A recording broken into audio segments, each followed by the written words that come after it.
नमस्कार दोस्तों, मैं हूं नीतू गुप्ता। आज की वीडियो में हम एक ऐसे शब्द के ऊपर बात करने जा रहे हैं जिसको हम अपनी रोजमर्रा की लाइफ में यूज करते हैं, लेकिन ठीक से इसका मीनिंग समझ नहीं पाते। और ये शब्द है संस्कार। कभी हम संस्कार को जाति से जोड़ देते हैं, कभी परवरिश से, कभी धर्म से, तो कभी लाइफस्टाइल से। लेकिन क्वेश्चन ये आता है, आखिर संस्कार होते क्या है? क्या संस्कार का मतलब पूजा पाठ करना होता है? बड़ों को रिस्पेक्ट देना, उनके पैर छूना, नमस्ते कहना, यहाँ तक सीमित होता है? क्या संस्कार जन्म से मिलते हैं? ऐसे बहुत सारे क्वेश्चन हैं जिसको हम आज की वीडियो में अंडरस्टैंड करेंगे। अगर हम अपने स्क्रिप्चर्स पर, ग्रंथों पर भी जाते हैं तो वहां पर जिस तरह से इस शब्द को डिफाइन किया गया है वो है इम्प्रेशंस, पैटर्न्स। पैटर्न्स और इम्प्रेशंस कहां पर? आपके सूक्ष्म शरीर पर, आपके सबकॉन्शियस माइंड पर। देखिए क्या होता है, जब हम एक जिंदगी को जीते हैं, एक चीज को हम रोज प्रैक्टिस करते हैं, एक एक पर्टिकुलर टाइप के एनवायरनमेंट में रहते हैं, तो क्या होता है, वहां से हम कुछ चीजें सीखते हैं और उसको अपने अंदर जगह दे देते हैं। समय के साथ साथ वो चीजें पकती चली जाती हैं, हमारे हैबिट में आती हैं और हमारा एक हिस्सा बन जाती हैं। अब क्या होता है, ऑटो मोड में वो सारा काम होने लगता है। मान लीजिए किसी को गुस्सा कंट्रोल करना नहीं सिखाया गया, बात बात में फ्रस्ट्रेट होना, और ऐसे माहौल में उस बच्चे की परवरिश हुई, तो उस बच्चे ने भी वहां से क्या सीखा कि जब कोई ऐसी डिस्टर्बिंग सिचुएशन आए तो फ्रस्ट्रेट हो जाओ, पैनिक हो जाओ। तो क्या हुआ, जितनी बार वो सिचुएशन आई उतनी बार इसका यही रिएक्शन आया। अब क्या होता है, अब ये इसका संस्कारा बन गया लंबे समय के बाद। यानी अब जब भी ऐसी सिचुएशन आएगी तो इसके लिए बड़ा मुश्किल है ठंडे दिमाग से बैठ करके विचार करना, उस चीज के ऊपर सोचना, अपने आप को काम डाउन करना। उसका पहला रिएक्शन क्या होगा? वही वाला एंग्जाइटी वाला, पैनिक वाला। तो ये क्या है, अब ये उसके पटल पर कहीं पर एक इंप्रेशन बन चुका है। जो लोग थोड़ा बहुत एनएलपी को, हीलिंग को अंडरस्टैंड करते हैं, उनके लिए इस बात को समझना बहुत ही ज्यादा आसान है कि हमारे अंदर कुछ हैबिट्स, कुछ इम्प्रिंट्स डेवलप हो जाते हैं जिनको हमें हटाना होता है। अब ये जो इम्प्रिंट्स हैं, ये अच्छे भी हो सकते हैं, बुरे भी हो सकते हैं। सारे संस्कार ना तो अच्छे होते हैं ना बुरे होते हैं, डिपेंड करता है उनके अंदर गुण कौन से हैं, क्वालिटी कैसी है, किस एनवायरमेंट में वो पनपे हैं। जैसे कि बड़ों का सम्मान करना अच्छी बात है, हम इसको एक अच्छा संस्कार मानते हैं। इसी तरीके से बड़ों की डिसरिस्पेक्ट करना एक अच्छा संस्कार नहीं है। रोज सुबह उठना, आलस्य को त्याग के ध्यान इत्यादि करना, ये अच्छे संस्कारों में है। क्यों? क्योंकि इससे हमारी ग्रोथ होती है, माइंड शांत रहता है, एक पॉजिटिव एनर्जी के अंदर हम रहते हैं। लेकिन वहीं हर काम को पोस्टपोन करना, डिले करते जाना, आलस्य में रहना, ये इसको हम क्या कहेंगे? बैड संस्कार। क्यों? क्योंकि ये आपको बैड रिजल्ट देगा आगे जाकर। इसी तरीके से सोचने का तरीका, एक इंसान किसी चीज को समझने की कोशिश करता है, एक व्यक्ति ने कोई बात कही तो किस वजह से कही, इसका क्या मतलब हो सकता है, तो वो क्या है, समझने की कोशिश कर रहा है बजाय कि आर्ग्यूमेंट में जाने की। वहीं दूसरा व्यक्ति वो हो सकता है जो किसी और के बोलने से पहले अपना कंक्लूजन निकाल लेता है। तो ये क्या है? ये बुरा संस्कार है। अब ये बुरा क्यों है? क्योंकि जब आपने बात को बिना पूरा सुने, बिना पूरा समझे अपना कंक्लूजन दे दिया तो आपका कंक्लूजन गलत भी हो सकता है, आपको लॉस भी करा सकता है। इसी तरीके से रिलेशनशिप के अंदर दूसरे को सम्मान देना, उसकी बाउंड्रीज की रिस्पेक्ट करना, उसकी फ्री विल की रिस्पेक्ट करना एक अच्छा संस्कार है। लेकिन वहीं आप मैनिपुलेशन करें, कंट्रोल करना चाहें, डिपेंडेंसी बनाएं, तो ये क्या है? ये बुरा संस्कार है। इसी तरीके से पैसा है, कोई मेहनत से कमाता है, अच्छे कामों से कमाता है, संतुलन रखता है, रिस्पॉन्सिबिलिटी लेता है हर चीज की, लेकिन वहीं कोई गलत कामों से शॉर्टकट मार के, किसी का नुकसान पहुंचा के, लालच से, इस तरह से अगर पैसे को इकट्ठा करता है तो ये क्या हो गया? ये बुरा संस्कार हो गया। इसी तरीके से स्पिरिचुअलिटी में अगर कोई मेडिटेट करता है, अंतर ध्यान करता है, विवेक का इस्तेमाल करता है, डिसिप्लिन में रहता है, तो एक अच्छा संस्कार हो गया।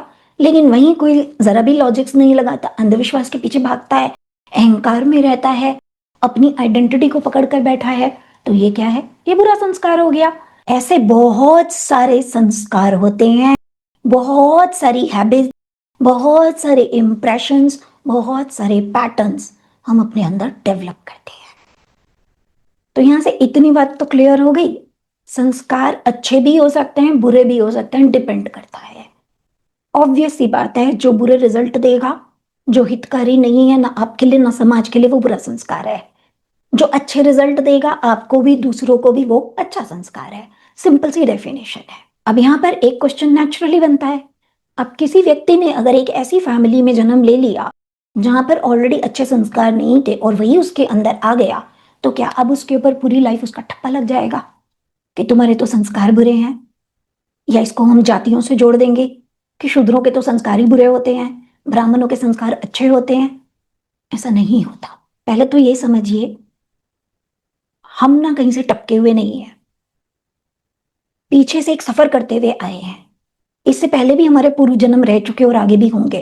तब तक होंगे जब तक अपने आप को मुक्त नहीं करा देंगे जीवन मृत्यु के बंधन से। हर जीवन के अंदर कुछ इंप्रेशन हम नए बनाते हैं, कुछ पुराने होते हैं उनको स्ट्रॉन्ग कर देते हैं, और जब हम अवेकंड होकर चेतना को अपनी इवॉल्व कराते हैं, इस तरह से जीते हैं, तो हम पुराने जो हमारे बैड संस्कार हैं उनको हम खत्म भी कर सकते हैं।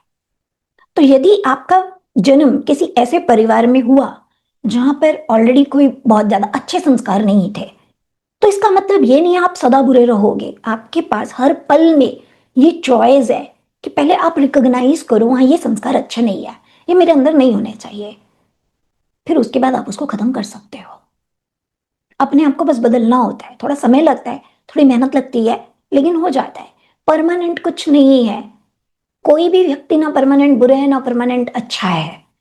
अच्छे बुरे ये दोनों गुण हर एक के अंदर होते हैं, डिपेंड करता है कौन किसको ज्यादा हवा दे रहा है, किसको ज्यादा बढ़ा रहा है अपने अंदर, उसके हिसाब से उसकी प्रवृत्ति बनने लग जाती है। तो यहाँ पर ये क्वेश्चन अपने आप में बिल्कुल सेंसलेस है कि कोई शूद्र है तो क्या उसके संस्कार बुरे माने जाएंगे? नहीं, शूद्र भी हो सकता है, एक अच्छे परिवार में जन्म लिया हो उसने, जहां पर उसके माता पिता के अंदर अच्छे संस्कार हो, उसको ईमानदारी और ये सारी चीजों की ट्रेनिंग दी गई हो, तो वो अच्छे संस्कारों में काउंट होगा। और जहां पर बुरे हैं तो बुरे में भी काउंट होगा। सेम फॉर अदर्स, ब्राह्मण, बाकी सारी जातियां। जरूरी तो नहीं है एक ब्राह्मण परिवार में जन्म लेने भर से किसी के संस्कार भी अच्छे हो गए, नहीं, क्योंकि हम जातियों को ऐसे ही अंडरस्टैंड करते हैं।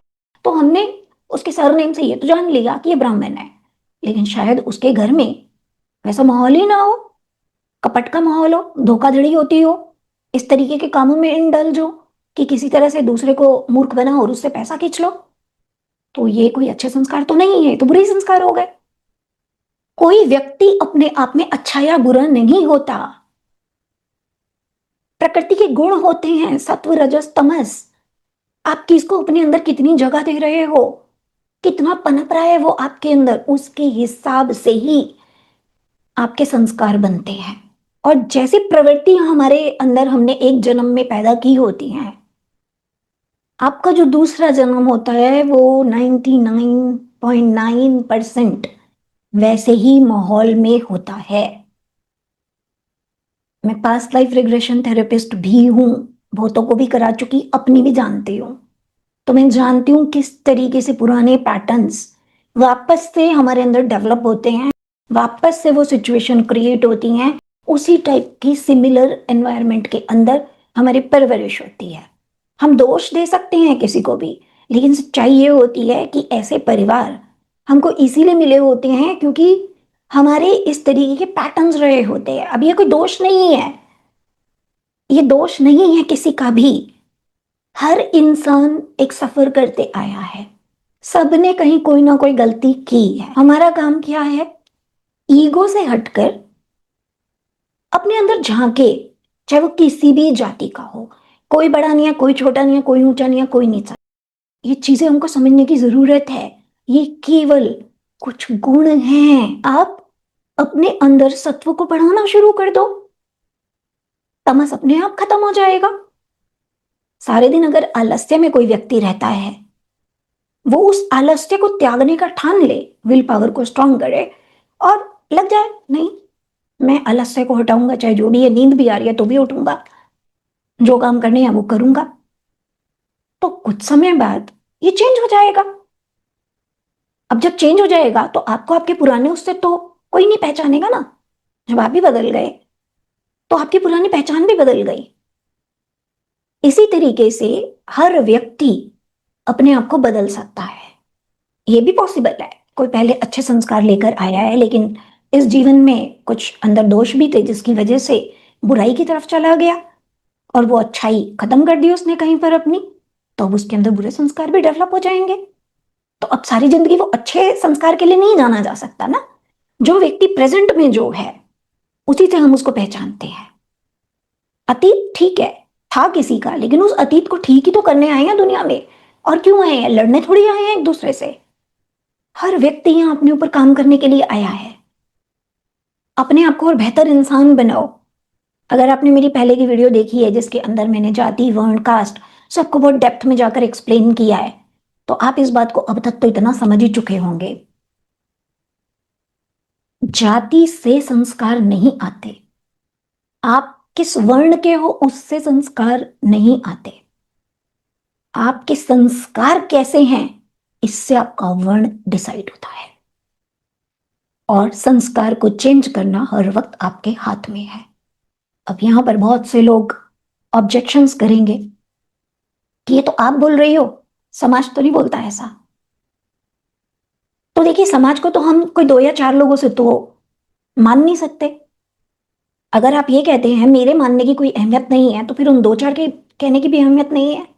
मुझे तो मेरे जैसे भी बहुत लोग संसार में दिख जाते हैं जो मेरी बात से सहमत होते हैं। हर तरह के लोग हैं। लेकिन अगर आप फोकस सिर्फ उन्हीं पर रखना चाहते हो तो फिर ये प्रॉब्लम तो कभी भी खत्म नहीं होगी। आपको एक्सेप्ट करना होगा कि हाँ, अगर कुछ लोग ऐसा करते हैं व्यवहार तो कुछ ऐसा भी करते हैं, तभी तो जाकर के मिलजुल कर रहा जा सकता है। अगर सिर्फ बुराई बुराई को देखते रहेंगे, ये बुरा है, इन्होंने ऐसा किया, सारे ही ऐसे होते हैं, तो फिर कभी कोई बदलाव नहीं आ सकता। आप शिकायत करते रह जाओगे। एक समय आने पर मैं और मेरे जैसे लोगों को भी लगेगा क्या फायदा है इनके लिए बोलने का, समझते तो ये है नहीं, तुम ही पर अटैक करने लग जाते हैं। तो समझने की जरूरत है आपको कि कुछ लोग आपके लिए खड़े हो रहे हैं, तो कम से कम उनके तो साथ आकर खड़े हो जाओ। उनसे तो मत झगड़ो कम से कम। कोई ईश्वर की नजर में ना कोई बड़ा है ना कोई छोटा है। पहले भी ये बात बोल चुकी हूं। जिस तरीके की आपकी प्रवृत्ति है, आपके कर्म है, आपके एक्शन है और आपके गुण, यानी बिहेवियर और सब कुछ आपका कैसा है, आचरण, सारी चीजें उसमें आ जाती हैं। वो कैसा है, यहाँ ये सत्व तमस ये कोई लेबल नहीं है जो हम कह दें हर ब्राह्मण सत्व ही होगा या हर शूद्र तमस ही होगा। ये लेबल नहीं है। ये लेबल ब्रिटिश ने बना दिए हैं। समझो कहां पर क्या गड़बड़ हुई है, उस चीज को समझने की कोशिश करो। कभी भी ये लेबल नहीं थे। स्क्रिप्चर्स के अंदर मिक्सिंग हुई है बहुत सारी। अब लकीर का फकीर बन के या तो उस बात को लेकर रोते रहो, नहीं नहीं यही सच है यही सच है, तो फिर यही सच रहेगा, कभी बदलेगा नहीं। पर जब समाज का एक हिस्सा मान रहा है ये सही नहीं है, तो समझो ना आप भी तो इस बात को कि हाँ ये सही नहीं है। ब्राह्मण के अंदर भी तमस हो सकता है, शूद्र में भी सत्व हो सकता है, और अगर नहीं है तो क्रिएट किया जा सकता है। इस पर किसी का पेटेंट राइट नहीं है। ये प्रकृति के गुण हैं, सब जगह अवेलेबल हैं।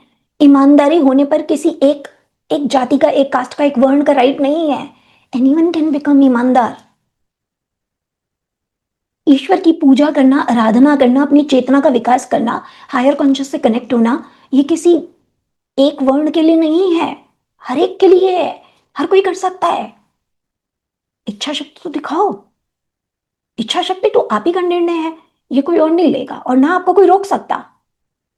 वैसे तो आजकल ये सब चीजें होती नहीं कि कोई मंदिरों में जाने से रोक रहा हो शूद्रों को, पर फिर भी कहीं पर अगर होता है ऐसा, तो ईश्वर मंदिर में केवल नहीं होता, सबके अंदर होता है।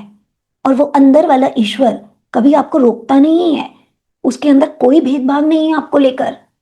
लेकिन आप जब ईश्वर को भी केवल मुट्ठी भर लोगों की नजर से देखना चाहोगे कि नहीं इन्होंने हमको रोका था, इन्होंने रोका था तो सभी ऐसे है, सभी ऐसा करते हैं, तो फिर आपने अपने लिए एक पिंजरा बना लिया है जिसे आप बाहर नहीं निकल पाओगे।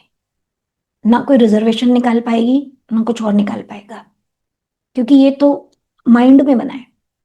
माइंड वाले पिंजरे को ना मोहन भागवत तोड़ सकते, ना नरेंद्र मोदी तोड़ सकते, ना कोई और तोड़ सकता। इसलिए बहुत जरूरी है थोड़ा सा विचार विमर्श करो।